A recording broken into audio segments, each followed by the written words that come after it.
mbokk yi jërë ngeen jëf seen ànd ak TFM télévision Futur Média édition spéciale bi ñu jagleel ko xew-xew bu am Gambie tiis woo xam ni laal na ñaari dëkk yi ndax ñaari dëkk yi ni ñu bokk ndey ak baay wala buñ doon misaal ne ay séex lañu. Dawda Kairaba Jawara moom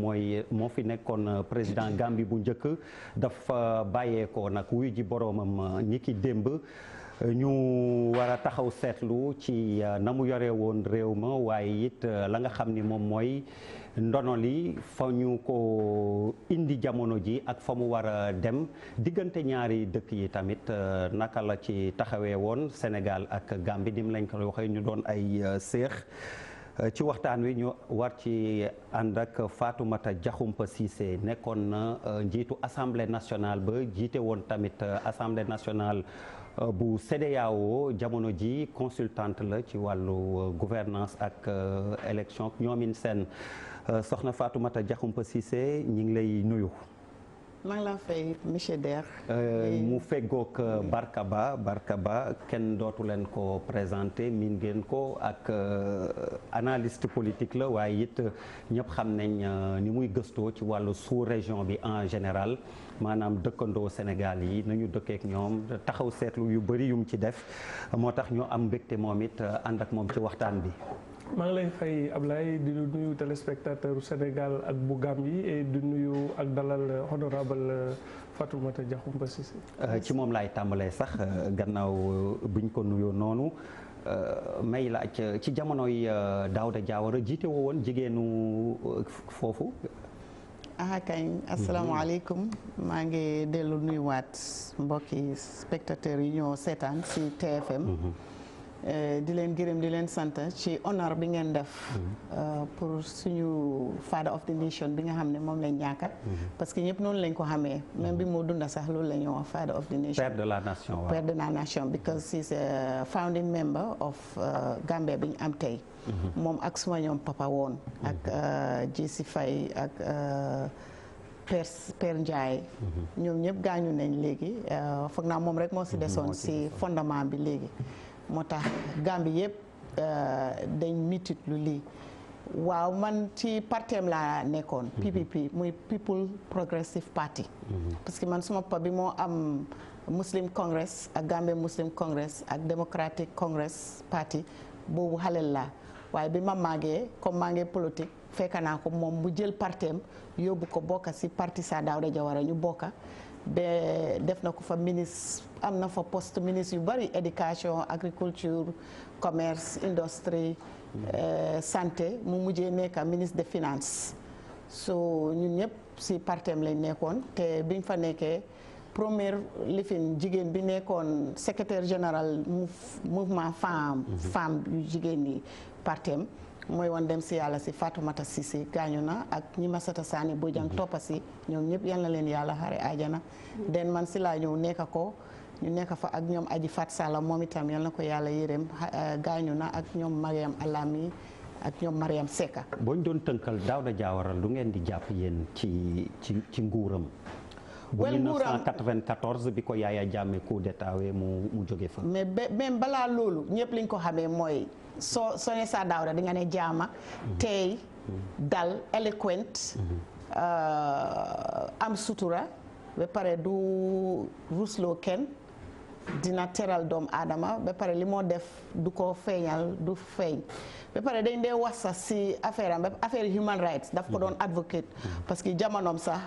Nations Unies moom lañ jiitaloon si xeexi foog naa Barka dina war a xam loolu parce que moom daf dee def the history of African head of states Nations Unies am na jour bu ñu ko jëlee woon mu diriger xeexi Iran Irak woo bi pour indi fa jaama te defoon na si success bu rëy maa ngi gis ci réseaux sociaux yi ñu ngi wax yu bari si moom lu mu def waaye yooyu sax dañ ko dee fàtte Guinée Bissau Yaya Jammeh def na ko waaye balaa mu Yaya Jammeh moom tam duggoon na si Guinée Bissau ba pare def na Sénégal ak Mauritanie def na si jaama so nit yi jaama la woon daal so def na yooyu yëpp si profile am war na faa nekk am na jamono joo xam ne tam Gambie miti woon na di économie mu indi woon li ñoo wax ERP Economic Recovery Programme jamono jooju in 1985 ba 1989 boobu tam lu miti woon la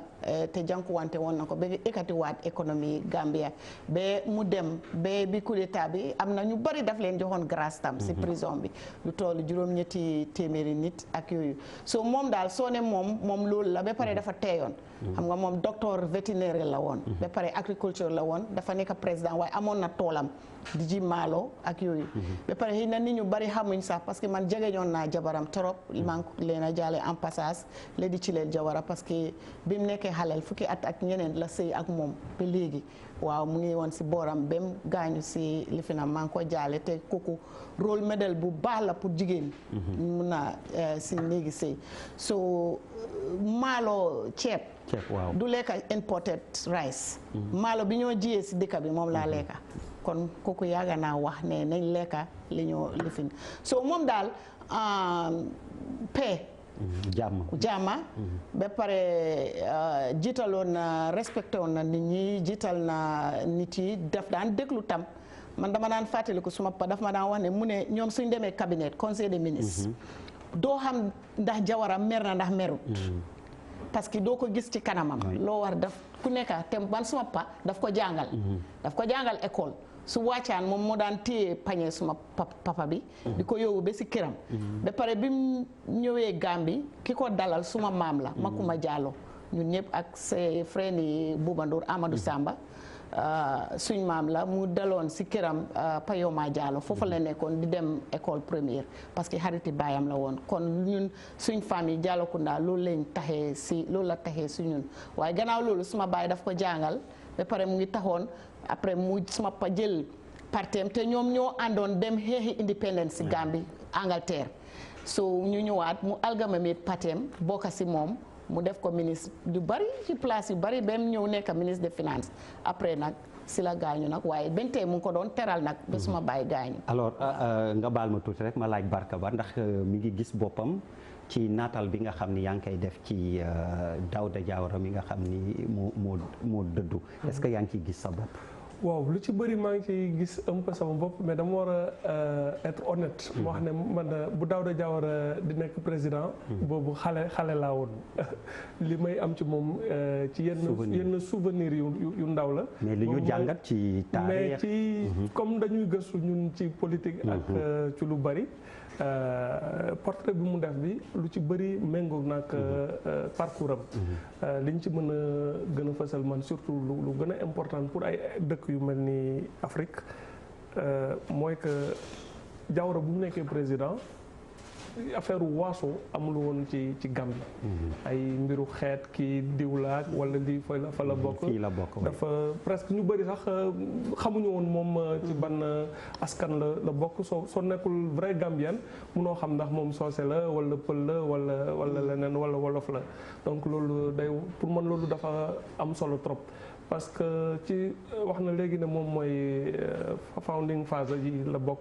mooy ñu tabax réew mi mooy père de la nation yi père de la nation nu mu njëkkee yore réew dafay am solo trop su dee dafa njëkk yore réew mi indi fa ay affaire u xeet ay affaire u waaso féete fii bàyyi ñale wala di ber ay nit loolu dëkk boobu du am stabilité du am cohésion nationale donc ay nit comme Jawara comme président Senghor nekkoon nattangoom yàlla dimbali woon na ci tracé woon nañ yoon boo xam ne loolu tey xëj na mun nañ jàpp ne lu normal la waaye yombul parce que ci diggante boobu am nañu xeet dëkk yu bari yoo xam ne affaire u xeet moo leen yàq ba léegi-léegi loolu mun nañ ko seddal alors ñu dikk kon ci diggante Sénégal ak Gambie di ñuy wax donte ñaari réew la anglais yi ak français yi mun nañ ni ñoo ko pàcc mais benn bopp la 1965 la Gambie am indépendance am Sénégal 1960 ñu tàmbale woon ci régime parlementaire Dawda Jawara jiite woon ko ba 70 ñu indi régime présidentiel ci la nekkee président mais mu am xew-xew boo xam ni dafa gën a lëkkale Sénégal ak Gambie 1981 coup d'état bu fa amoon ku koy Samba Sagna moom it gaañu na defoon ko opération Fodé Kaba 2 delloo si waat ci nguur gi président Jawara boobu tamit ban jàngat nga ciy def honorable waaw boobu jàngat boo xam ne la histoire boo xam ne la ci diggante ñaari réew yi toujours dama dee suivre Barka daf dee wax Fodé Kaba 1 Fodé Kaba 2 foog naa ne ñaari réew yi yëpp defoon nañ faute waaye mënuma wax nag ne faute bi fan la ëppi waaye foog naa misunderstanding la woon loo xam ne réeroo la woon rek xëy na suñ ko xëccoon tuuti toog waxtaan rek xëy na benn tey ñu ngi am loolu fédération boobu waaye bu ñu fàttale ko biñ demee Manchester Marlborough in England ñoom Saa Dawda ndem si yàlla si ak suma ñoom papa ak ñoom Sirif Cissé ndem si ñoom ñëpp ndeysaan they have all gone ñoom ñëpp dem nañ Gambie léegi amatuñ kilifa yoo xam ne ñoom ñoo defaroon tabax Gambie so biñ waxtaanee foofu xam nga compétition bi soo seetee histoire bi français anglais ak ni mu demee nga am soo seetee map bi nga gis Gambie Casamance mu gën koo jege même sooy dem sax foo nga traversé Gambie pour mun a dem Casamance soo buggee dem la bu gaaw so foofu français foofu waxoon nañ ne pour Gambie nekka territoire si français loolu du doon mun a nekka parce que Saa Dawda dafa taxawu Gambie te loolu soo dégg ñu ne father of the nation foofu dafa sawee Gambie parce que suñ souveraineté jaayu ko woon dafa nangu ne non ñun dinañ dem suñ bos lu ñoo tuuti ñu dem ak suñ bosi boppa mais loolu moo dem di dox waaye taxut ñu am bilateral cooperations between Gambia ak Sénégal diggante woon la moom Senghor ak Saa Dawda Jawara den Ablaye Wada bim ñëwee kii Abdou Diouf astafurlaay Abdou Diouf den coopération bi dafa gënoon a dëgër ñu wéer ko ci wàlli trade because frontière yi bokka dafa nekk si bakkan torop boo tisoolee rek ma soj suñ tisooloo ngeen soj muy Kaarang muy Vélingara muy Farafeñi so ba pare ñu am defense pact loolu moo taxoon defense pact agreement boobu leen bi 1981 ñëwee Abdou Diouf mun a signé décret bi pour ñu mun a ñëw Gambie pour sowee dimbalee woon Gambie ci bi Saa Dawda nangoo loolu pour ñu ñëw loolu taxoon force Sénégal duggoon fa te léegi soo seetloo defense pact boobu mooy dox benn tey parce que bi CEDEAO bi impasse bi jotee ci Yaay Jammeh Sénégal ak Gambie day yuusaat loolu muy Adama Barrow ak président Macky Sall en passage maa ngi gërëm président Macky Sall parce que gis naa mu ngi tweet depuis démba di jaale Gambien si ak président Barrow ci tuuri Sénégal yëpp pour jaale Saa Dawda soo di nga gis ne gannaaw loolu tam am na yeneen yoo xam ne amoon nañ ko waaye bi CEDEAO taxawee yu bari mu dafa lifin because yéen a ngi am seen Sénégal French dañ am francophone dañ am seen bosi boppa ba pare ñu ñëw bokkaat ECOWAS so léegi di nga gis ne loolu moo dee indi tuuti jafe-jafe bi waaye su fekkee ne loolu amut Sénégal ak Gambie pour ñu mun a nekk benn bilateral cooperation si dox on trade agriculture même li ñoo ji sax ak defense ak leneen a leneen ak mbirim jeunesse sax jeunesse amoon na ak femme parce que ñun ñëpp biñ nekkee école lycée dañ daan ñëw Sénégal fii ñu jimale ñu ak ñun suñu école suñu lycée Van Vollenhoven xam naa amatut léegi lycée Kennedy ak yooyu ñu ñëw fii di jouer basketball ñoom ñuy ñëw ak yooyu leen so di nga gis ne même femme yi sax tam loolu tam mun naa am ñu jàpp ko ci trade ak leneen waaye I think ne there was a serious problem boo xam ne foog naa Barka moom dina si gën a xóot ban problème mooy woon si affaire yi signature affaire yi confédération confédération bi ak ni mu jeexee waaw dafa mel ni loolu moo mujj yóbbu sax Dawda Jawara ndax bi accord yooyu ni nga wax bi confédération bi mu ko neenalee ci la Yaya Jammeh jël nguur gi alors balaa may ñëw ci Barka ba ak laaj boobu nga xam ni effectivement naka la confédération bi def ba tas Ibou Diouf Ibou Kane defal nañu naatal ci ki fi jóge am cër bu rëy ci politiku Gambie président Dawda Kairaba Jawara làqu na tey ji gannaaw bi mu amee juróom-ñeent fukki at ak juróom moom Dawda Jawara doon nag président bi Gambie njëkk a am gannaaw bi mu moomee boppam mu diriger ko lu jege fukki at ak juróom. ca réewu Gambie Dawda Jawara dugg ci politique ci atum 1960 gannaaw bañ ko tàggatee ci mouvement des jeunes du parti travailliste britannique. mu njëkk a jiite nag parti populaire progressiste ca Gambie laata muy doon ministre de l'éducation ci gouvernement autonome bu Gambie bi nga xamante ne nag mu ngi nekkoon ci tutelu couronne britannique bi. ci atum 1965 Gambie daal di moom boppam wante ci atum 1970 la Dawda Jawara daal di proclamer république doon nag président bi ko njëkk a jiite. jamono yooyu nag Sénégal doon bëgg ñu boole ñaari réew yi ndax ñàkk ressource économique ci Gambie ak tamit réew moo xamante ne ci wàllu superficie lu tuuti la. wante Dawda Jawara waxtaan ak président Léopold Sédar Senghor ba ñu mujj am ab déggoo ci nag bàyyi fi ñaari réew yépp ku ci nekk di ko doxal. moom Dawda Jawara nag ñu koy tabaat juróomi at yu nekk ci assemblée nationale bi ba ci 1982 bi ñu indee nag li nga xam ne moom mooy réforme bi ñu tabaat ko kon ci suffrage universel. wante nguuram nag am na ay yenn jafe-jafe ci 1981 ab tentative coup d'état ku koy Samba Sagna orchestré woon ko wante lu ni mel mujjul woon antu gannaaw jàmbaar yu Sénégal di soldaar si taxawoon Gambie nag ngir sauver démocratie gi. gannaaw loolu président Jawara ak Abdou Diouf daal di nag taxawal lii di confédération sénégambienne wante lu ni mel nag mujjul sax antu ndax dañ ko mujj dissoudre gannaaw ay jafe-jafe ci jëwrin yi. ci atum 1994 réew ma amaat beneen coup d'état militaire wante bi yoon nag Yaya Jammeh moom moo ko jiite woon. Dawda Jawara ñu mujj koy ndërmel mu mujj sax dem ca exil ca Angleterre Yaya Jammeh mujj koy amnistie ci atum 2010 laataa nag moom Dawda Jawara di dellu siwaat ci réewu Gambie fanweeri fan ak benn ci weeru décembre ci atum 2000. alors Barka Ibou Kane junj na ko honorable it ni mu ko waxee Fodé Kaba 2 bi mu amee dañu def 82 les accords de Gao indi confédération Sénégambie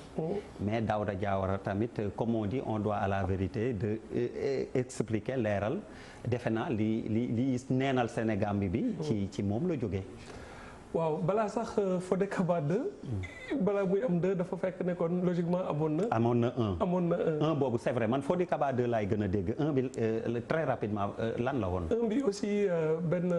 incident bu fa amoon la une espèce de mutinerie bu ay soldats yu fippu woon après sax ba ñu assassiné seen chef boobu ci nguuru Senghor la Senghor yónnee suñuy troupe foofu pour ñu dem ñu rétablir foofu encore l'ordre. Fodé Kaba 2 jamonoy Abdou Diouf la. Fodé Kaba 2 mooy jamonoy Abdou Diouf presque mu tombeek Abdou Diouf doog a presque toog ci nguur gi. mu nekk loo xam ne dafa important parce que ñaari opération yooyu yëpp Sénégal wane na cofeelam ci biir Gambie te wane na ne lépp lu laal Gambie daf koy laal et que Gambie sax presque problème de menace intérieure la ko jàppee. xam nga dëkk su demee bay yóbbu ay soldats ci beneen dëkk rek dina am ay conséquences yu bëri lu mu jur soit positivement soit négativement et ci Fodé Kaba 2 bi Sénégal daf ci perte sax ay soldats yu bëri. am na ci ñoo xam ne seen hélicoptère dafa daanu. mu am plus de 17 morts am na ñu nga xam ne ci biir opération militaire yi la ñu gaañoo parce que Fodé Kaba 2 bi metti woon na trop parce que ku koy Samba Sagna nangu woon na nguur gi ba toog presque ci nguur gi moom ak ay nitam et opération bu complexe la woon mënuñu jàpp ne rek ne Gambie dëkk bu ndaw la et que Sénégal dafa yomb ci moom mun na ñëw mu dugg noonu c'était une opération assez compliquée parce que aussi da nga koy méngaleeg temps yooyu moyens yu Sénégal amoon Sénégal du woon puissance militaire bu extraordinaire mais Abdou Diouf tamit ñëw nekk njiit gu bees mais am fit et pour l'histoire nga baal ma mun nañ jàpp tamit kon c'est la première intervention dans l'Afrique de l'Ouest du Sénégal. mën nañ ko jàpp en tout cas en dehors de Fodé Kaba 1 bi. Fodé Kaba 2 bi moom mooy presque opération militaire d'ampleur bu Sénégal daal di def yóbbu presque toutes ses armes kii aériennes. commando parachutiste et cetera déployer ay forces. ba pare mu nekk opération bu hyper complexe parce que ci biir intervention boobu dañu waroon libérer ay otages. parce que fippu ku koy Samba Sagna yi demoon nañ ba jàpp otage famille yu Dawda Jawara ñu war a leen libérer ci opération commando bu compliqué dem ci yàlla général Wane te mu nekkoon aide de camp Abdou Diouf moom moo conduiroon opération de libération bi ba libéré xale yi et cetera. ak première dame bi. waaw moom mooy Lady Chilel bi. du moom rek on a eu de très grands officiers yoo xam ne foofu la ñu révélé wu. ci opération boobu lañ commencé daal di am tour et puis am ay grade mu wane ne armée Sénégal quand même armée bu xarañ la muy ay Abel Ngom ay général Wane bi ñu tudd ak ñeneen ak ñeneen. suñu limee Dioum Aliou Badara colonel Conté. colonel Cissé bëri nañu Bakary Seck général Bakary Seck te mu nekkoon après ambassadeur Guinée-Bissau. ñoom ñëpp foofu lañ def leur fait d'armes am général Dieng. bëri nañ daal li nga xam ne. jaay nañ seen bakkan foofu daal di ñëw pour rataxal diggante ñaari réew yi. pourquoi mu important ñuy rappeler wu date boobu. peut-être que jeune génération yi dañ koy fàtte. wala dañ koy du ñu xam sacrifice bu Sénégal def. pour egg foofu ak Gambie. ci anam yooyu lañ defee confédération bi. te confédération boobu Daouda Diawara moo ko gënoon sàkku. mais ñaari réew yëpp a ci amoon intérêt. Sénégal daf ci amoon intérêt économique d'abord pour affaire fraude yi. bi ñu doon wax ne temps yooyu Gambie dafa bëri fraude. waaw aussi pour désenclavement wu Casamance bi ñu yàgg coow bi. il fallait ñu passer ci confédération boobu. pour mun a résoudre problème yi. waaye daf ma yaakaar ne soo defee bilan bi. ñaari réew yi dañu nekkoon très en avance sur le reste de l'Afrique. ak difficulté yi nga xam ne anticiper wuñ ko woon. mooy sànq juñu na ko tuuti ñun ay francophone lañ. ñoom ay anglophone lañ. loolu obstacle linguistique bi problème la woon. beneen bi mooy méngoowuñu woon ci yenn anam ci côté diplomatique bi bokkuñu woon yenn tradition yi ba pare ñaari réew suñ tolloowul doole man dama jàpp ne y avait aussi des problèmes psychologiques. ku gën a nekk mag ki toujours su ñëwee di lëkkaloo ku gën a ndaw ki mën nañ jàpp ne ku mag ki dafay ñëw di jaay da koy jaay doole. surtout su ñëwee daf ko libéré te ba pare Gambien yi dañu fier. am na ñu bëri ñoo xam ne dañu ragaloon ci intégration boobu ñu ñëw ñu presque dañ leen di moom. wala dañuy jógee confédération pour dem ci un état unitaire. ba nga xam ne dañuy seey ci biir Sénégal. donc moo tax amoon na aussi ay résistance donc donte bëggoon nañu lëkkaloo ak ñaari réew yi dañu bëggoon aussi Sénégal respecter seen indépendance Sénégal respecter seen souveraineté. te loolu lu am solo la. te loolu lu am solo la. parce que c'est pas parce que ñun ñoo leen ëpp doole ci koom-koom wala ci nit wala ci territoire que dañu war a ñëw ñu sey ci ñun Abdou Diouf nag yaakaar naa ne les principales raisons yu tax. parce que moom moo retiré wu ci confédération bi. pour l'histoire du Daouda Diawara moo ne nañ ko Abdou Diouf dafa njëkk gelé confédération bi après daal dina moom. mais coow li dëgg tamit mi ngi jóge ci bon accords yi les termes de l'accord c'était le Sénégal la présidence l'assemblée donc de la Sénégambie à la Gambie. loolu la woon président Sénégal remise en cause bi nag commencé kii ni nga wax ci la Abdou Diouf gis boppam ñoom ñu am vice président ba pare même ci gouvernement wu confédéral bu ñu defoon bi ñu defe naa 5 représentants lañ ci amoon ñoom Gambien ñu am ci 4. mais je pense que raison yi c'est plus psychologique que ça c'est lié à plusieurs choses yoo xam ne muy woon ci table bi ñu teg ko ak yoo xam ne ay raisons yu ñu waxul la yu ñu waxul la. waaw xam nga doguma la yàlla bu la yàlla dog fi nga wax noonu parce que lim laajte lu am importance la jógewutoon si yéen jógewut si ñun kenn mënut a xam waaye accord bi mu ngi fa woon waaye xam nga accord bi du waxee ne Sénégal mooy nekk président Gambie vice président waaye dañu ko war a rotate dafa war a changement toujours waaw su benn parti bi jógee rek ne léegi rotate bi du am xam nga kon foog toogaat am te loolu tax dialogue important te dialogue boobu amutoon te beneen parti bi muy Sénégal dafa jóg rek ne ñoom li fi natuñ ñu arrêté même keroog garde yi doon garde sa Daouda sax dañ leen génnee si saa si xam nga that was improperly done loolu defuñ ko ci li nga xam ne loolu la accord waaw ci waxtaan ci dialogue li accord bi waxoon même su fekkee ne dafa war a jeex sax foog ñu toogaat wax ne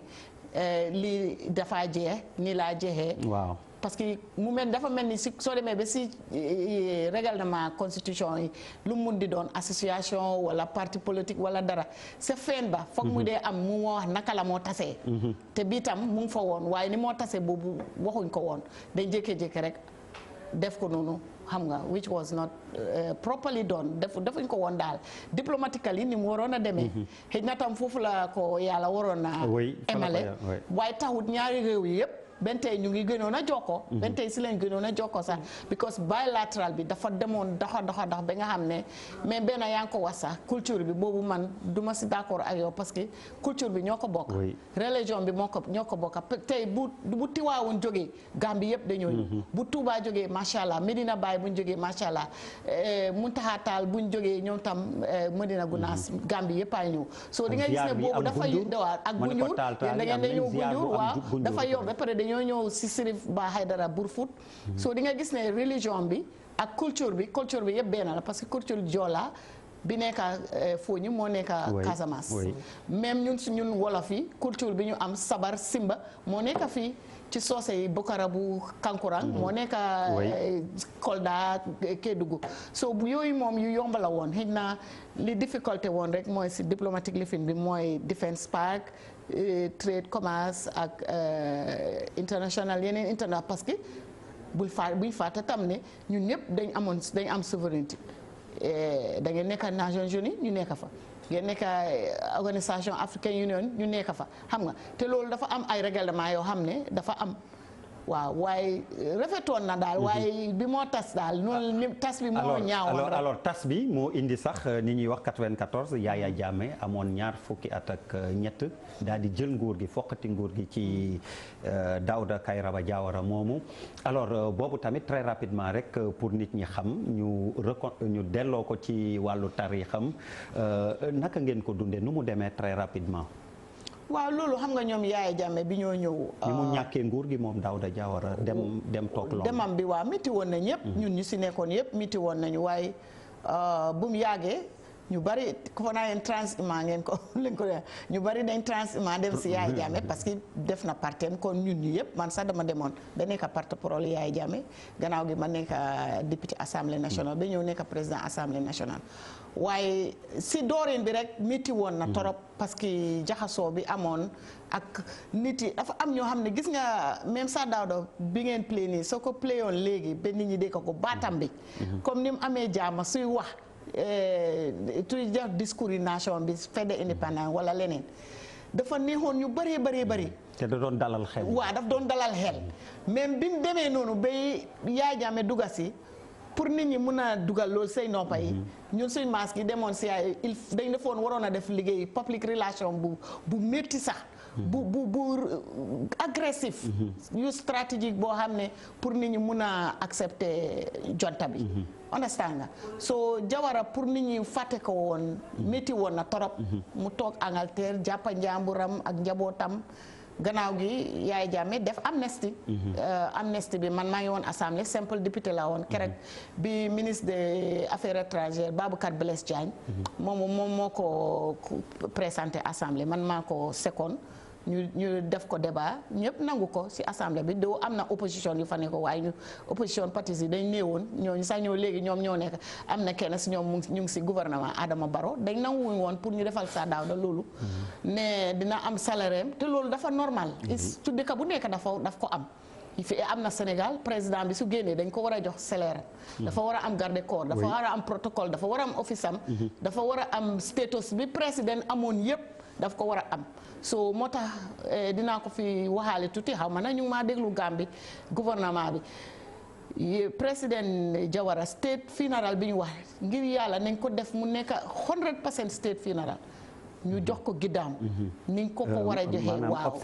waaw obsèque national ñu jox ko parce que daf ko yelloo waaw pour ñu xale yi ñëw xam ne Sir Dawda lim defoon lu baax la moo tax mu am lii Yaya Jammeh defoon na lu baax ñoo jox ko salaire def lu nekka delloo ko këram delloo ko bagaasam yi ba si diggante bi sax Jawara jël alelam tam toolam mais ko Yaya Jammeh xam nga loolu jaama rek moo ko mun a waral te jaama jooju demi Sir Dawda bi ñun dañoo ñaan ñu gisee ko ne mooy indi jàmm Gambie ñëpp nekk benn ñu booloo bu élection jotee ku nekk nga dem taxaw nga def li nga bugg waaye bu loolu passé dañ war a nekk Gambien ñun ñëpp ñu nekk benn ngir yàlla ci li fi saa Daouda bàyyi. alors dafa mel ni am na commission boo xam ni mi ngi dox jamono ji foofu ci li mu sàkku nii vraiment ñëpp nekk ci jàmm TARC suma juumul la ñi ngi ko méngaleeg commission vérité réconciliation ak réparation bi amoon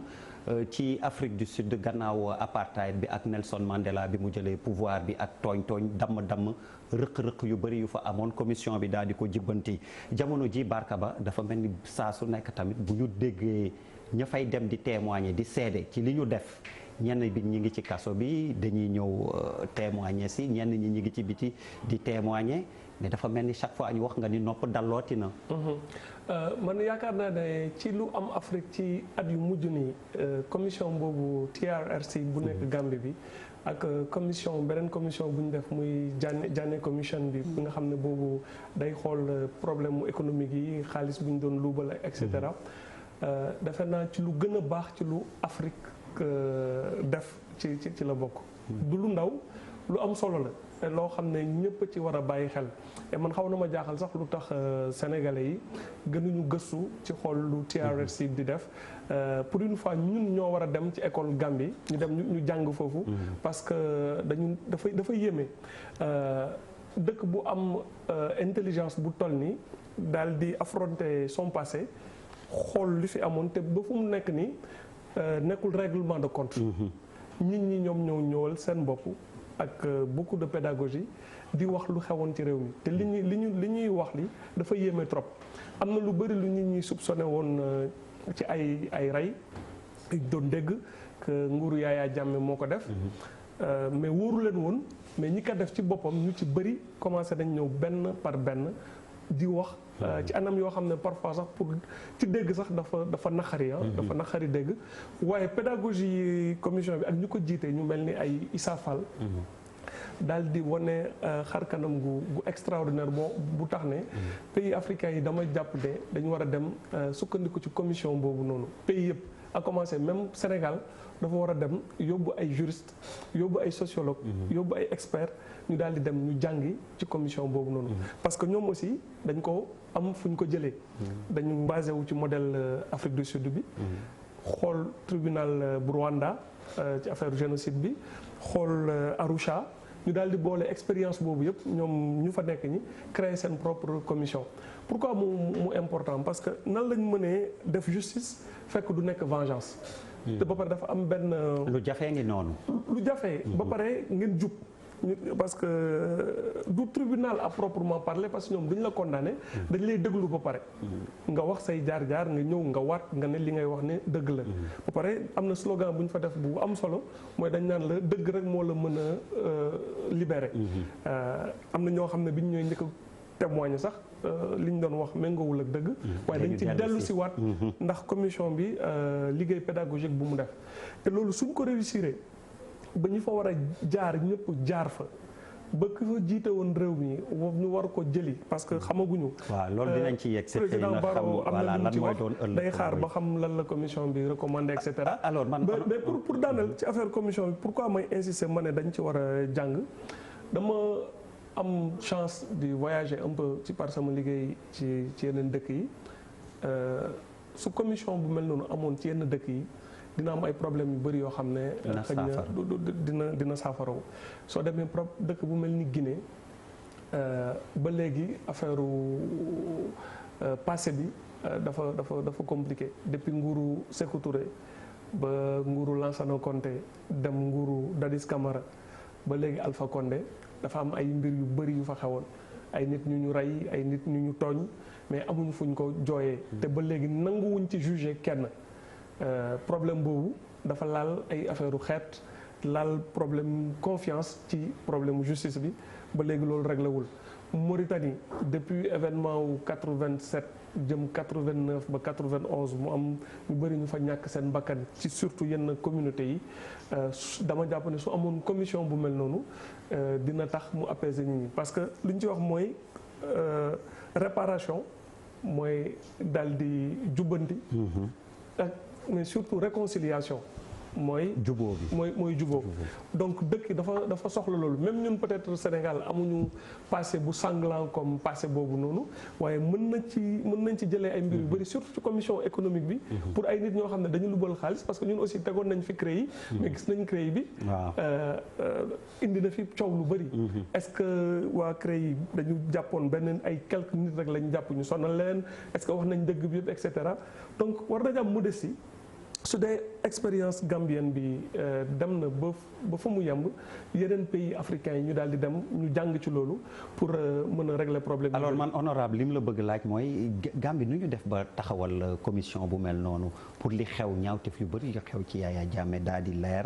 et ni ngay wax nit ñi mën a baalante àndaat commission bi nu ñu def ba samp ko ndax warul yomb. non commission bi Adama Barrow bi mu ñëwee. ci yim indiwaale proposal yim indiwaale pour def la même du TRRC rek amoon na di Janneh commission mooy financial aspect bi pour seet corruption yi amoon ak yooyu bi TRRC is about human rights abuse ñu ne and am na constitutional review commission bi tam ñu ngi jéem a seetaat constitution bi parce que dañ ne Yaya Jammeh jalgati na constitution yi yoon yu bare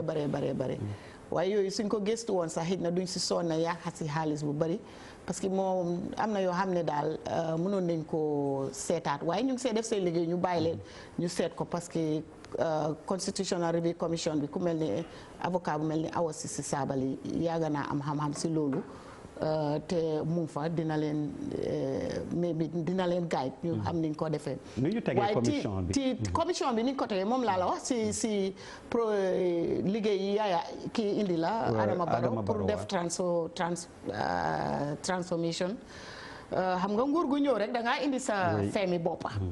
waaw because Yaya Jammeh tam bi mu ñëwee bu leen fàttaliku ne defoon na ay commission ci nguuri Jawara. ay algali commission amoon nañ ak public lifin ak yooyu yëpp. ñu seet ko waaye afta joxe na grâce bi tam ñu ngi seet bii nag moom li si gën a métti mooy comme ni nga ko waxee am na ñoo xam ne ñu ngi ñëw xëy na man su ma si soree sax Gambien si ba seetaat day ne ñu ngi déglu waaw ñu seet nag FJC lan laa wax si li parce que man dem naa si tribunal TRRC yóbbu na ma tribunal parce que nit moo fa dem ku def ay rey wax ne man maa ko doon wax ne bum bum dem si TRRC bi te loolu amut sax même si affaire yi téléphone la rek ak yooyu loolu détail yooyu mu duñ ko mën a wax fi beneen programme la waaw am na ñu fay dem sax di woo suma tur comme bi xale yi événement étudiants yi amee school yi biñ gaañoo tëdd si hôpital bi Yaya Jammeh man public relations officer am laa woon so dama ko xalaataloon man ak commanda bi Lang Tombong ak ndem si yàlla Bajinka ADC bi pour ñu dem di seeti xale yi di leen jox ay lu ñoo lekk ak yooyu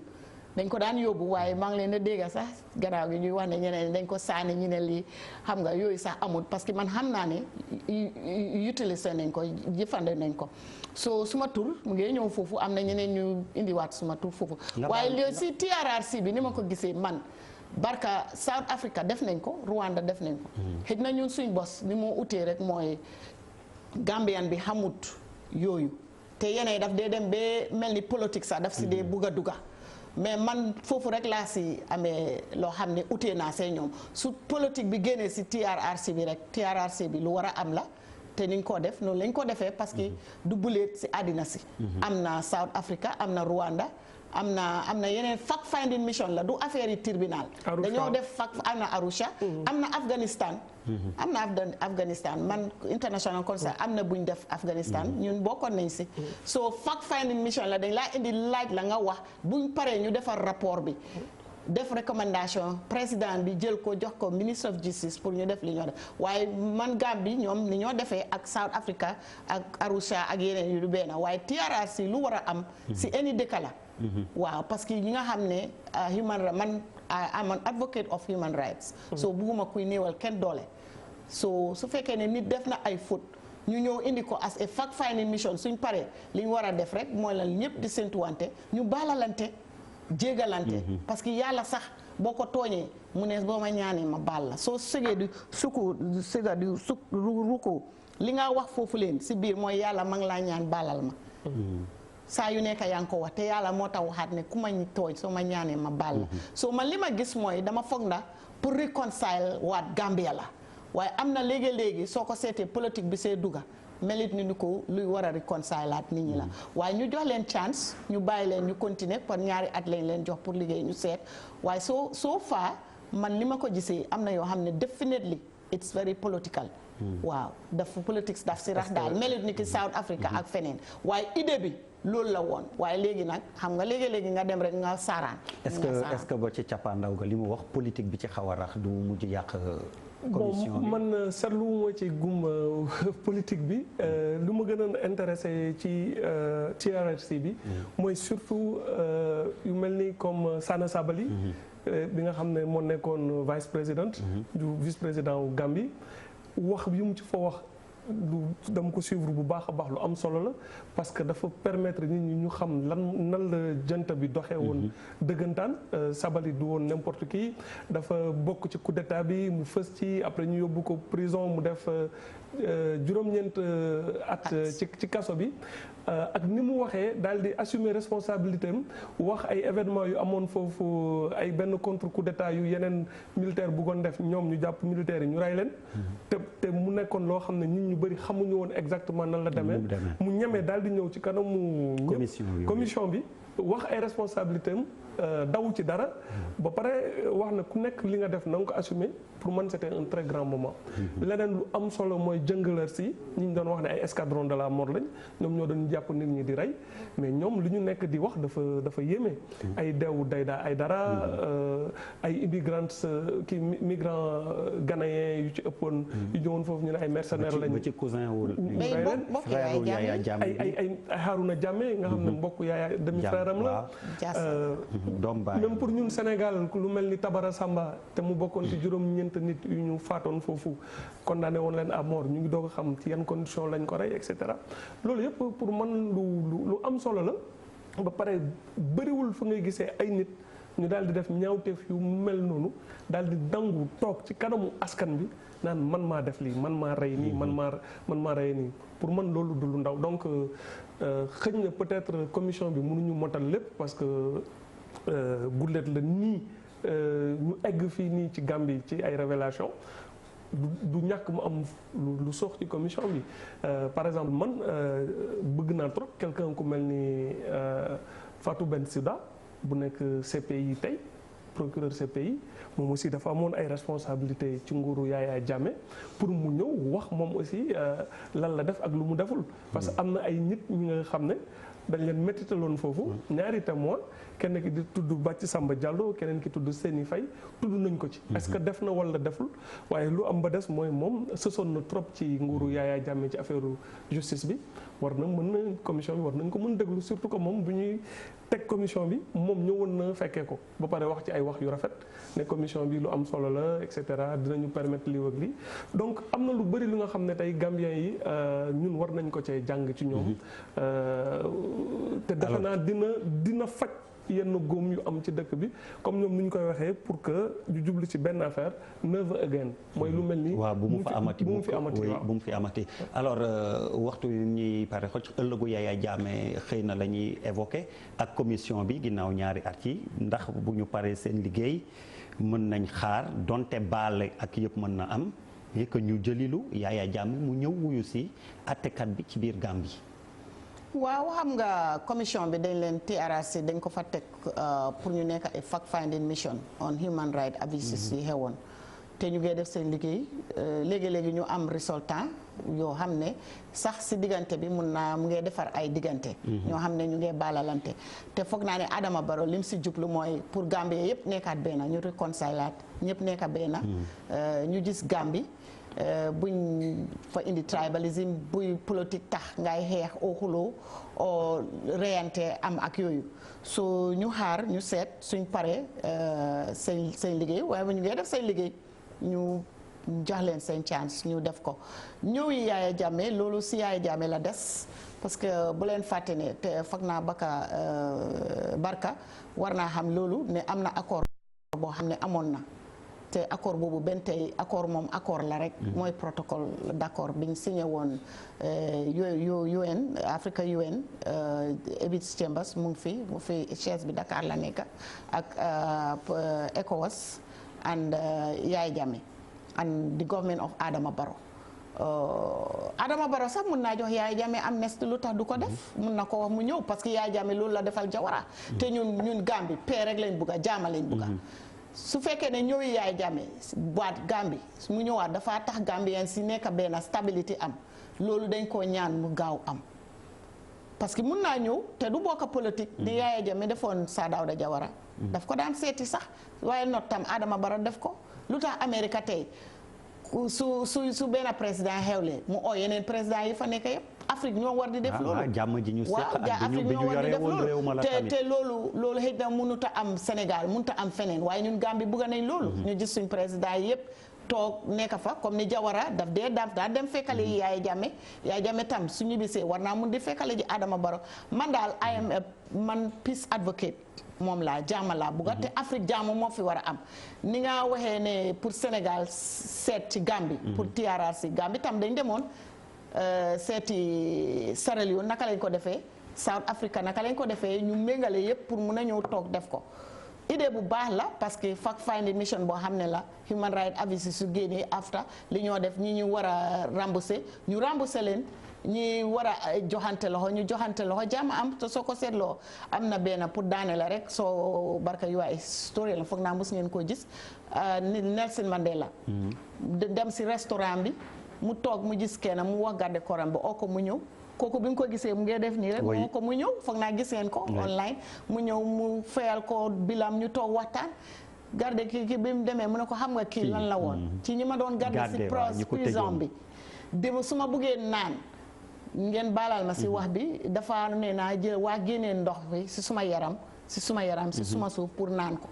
léegi kooku ñëw toog bi kooku def ko loolu ak ki ñu ko def yëpp mu oo ko si restaurant bi ñu toog lekka mu fayal ko mu joxante loxo mu dem xam nga kooku moom gàcce boobu ko dar rek lifin la waaye Gambie daal ñun jaama lañ fa laaj jaama lañ ine ki ko jiite moom la fa yàlla teg di président Adama Barrow ñu ngi ko ñaanal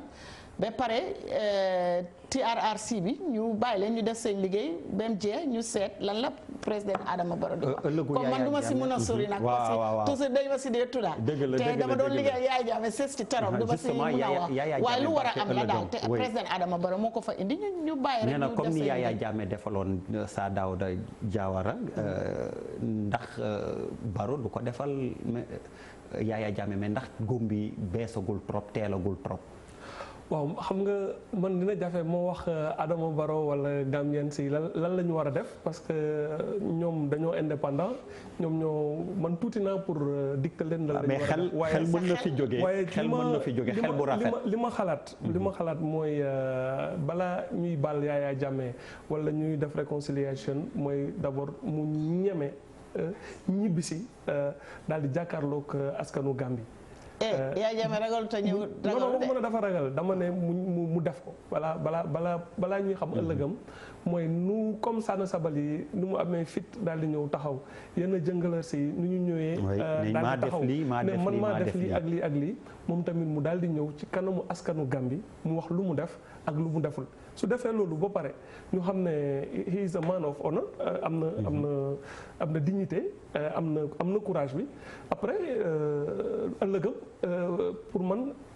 askanu Gambie ñoom ñooy xool après ndax kii lu mu def dinañ ko jéggal wala duñ ko jéggal du sax Adama Barrow mooy toog rek def lu ko neex mais askan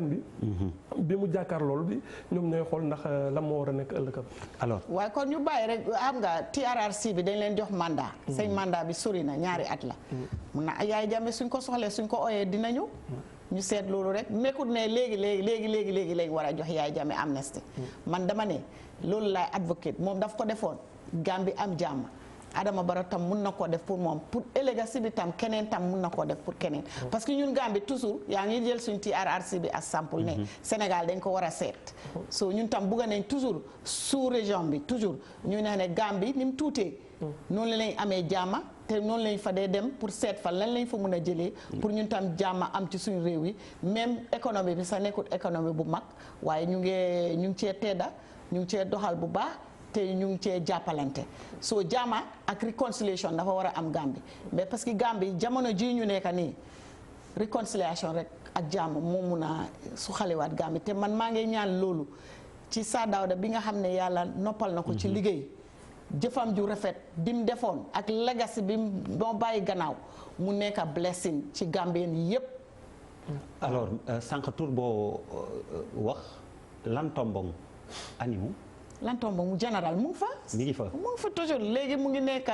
si affaire yi football yi foog naa mu ngi FIFA sax si affaire yi sécurité mu ngi si association football bu Gambie. kon génn na foofu mu nekkoon man ba ma koy mujj dégg. xam naa bu yàgga jox nañ leen amnesty bu yàgga Lantombong is fine, he's doing very well. alors Barka pour tàggoo parce que temps bi dab nañu waxtu wi jot na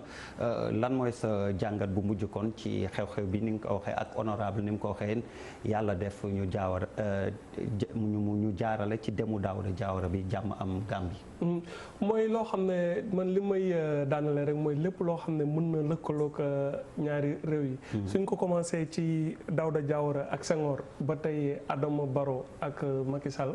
lépp lu ñu war a dox ci diggante bi pour gën ko rataxal comme ni ñu defaree pont bi comme ni nga xam ne tey suñuy force de sécurité ñu ngi tàggat force de sécurité gambienne. te mu nekk bénéfice ñaari réew yi maa ngi ñaan sax ñu fekkee waat fu ñuy delluwaatee ci confédération entre Sénégal ak Gambie parce que ci la ñuy mën a def suñuy projet économique yi et ñaari dëkk yi soxla dañ gën a lëkkaloo encore. alors honorable mais c'est très important parce que CEDEAO seen trade intégration bi loolu la laajte. dafa nekk rek ne CEDEAO léegi dafa politiqué. waaye loolu mooy woon justement. man suma temps boobu suma papa moo nekkoon ministre moom moo joxee tur bi sax moo joxee tur bi CEDEAO ECOWAS. temps boobu leen ak ñoom Gawon mooy woon ak président Adama Ba ministre Amada Ba ndem si yàlla si bu Sénégal ministre jamono Senghor. so di nga gis ne economic trade moo war a nekk te. réew yi jegeñante ñoo ko war a njëkk a def même juste ñu mélange ko ba pare ñu mun ko def ci sous-région bi West Africa def East Africa def North Africa def South Africa def Central Africa def ñu mun a am booloo benn comme ñu ngi wax affaire yi xaalis bi sax ñu ngi wax 2020 ndax dina mun a nekk tam xam nga parce que yéen francophonie bi yéen a ngi amee seen CFA ndax di ngeen ko bugg a bàyyi lim weeku ci non ci lifin bi ci France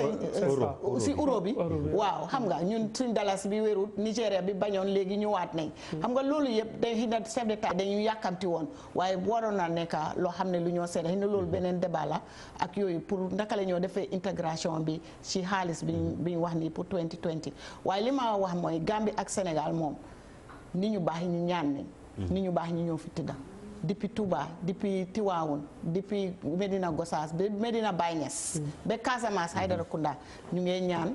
te ñaan boobu yal na sax te ni nga ko waxee Gambie ak Sénégal pour lëkkale leen ñu liggéey ku nekk amee sa souveraineté loolu lu yomba yàlla la te foog naa ñun ñoo ko war a def waaye man maa ngi dellu rek di delloo suma kàddu di leen gërëm pour toog ak Barka xam naa bi mooy first time bi beneen yoon dinañ mun a toogaat ak DER di leen gërëm di sant di gërëm nag Youssou Ndour parce que moom mooy président directeur général bi ak Mr Ndour Biram ak Bouba seen director programmes ak Mr Dia nga xam ne moo defar programme bi invité ma pour ma ñëw bokk ak Barka ak yéen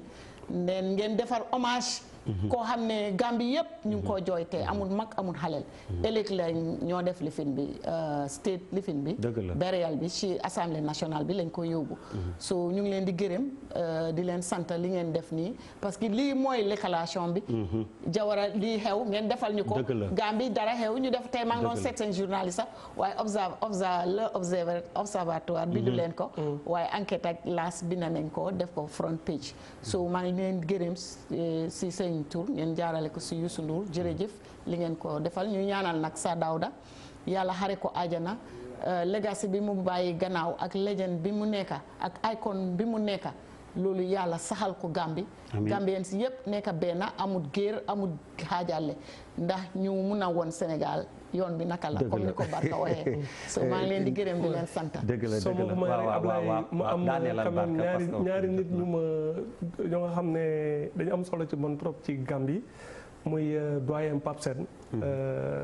di sama xarit bu baax a baax jàppale ma bu baax bi ma nekkee foofu ci impasse bi ak sama xarit moom man moo ma encadré. ah voilà muy nit ku baax boo xam ne fayam amul ab fi mu ko mën a fay. ak CDS ex CDS Ousmane Badji. maag moom am na ay jaar fu ñu jaar maag moom maa ngi koy nuyu moom CDS muy nit ku baax. CDS mooy chefu armée bu Gambie jamono Yaya Jammeh. Barka ba moom la mujj xaritool alors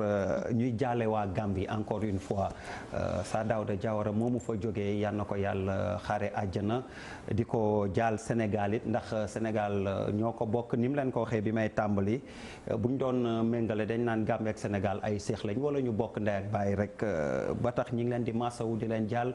kilifa boobu fa dëddu Fatoumata Diakhoumpa Cissé ñi ngi lay gërëm yow tamit ci wuyu si bi ñu wuyu si Barka ba jërëjëf ñi nekkoon ci régie bi it gërëm gi ma teg ko ci loxol Vieux Diouf mu jàll ci ñeneen ñi ndax ku lim juum jërë ngeen jëf yéen ñi doon seetaan it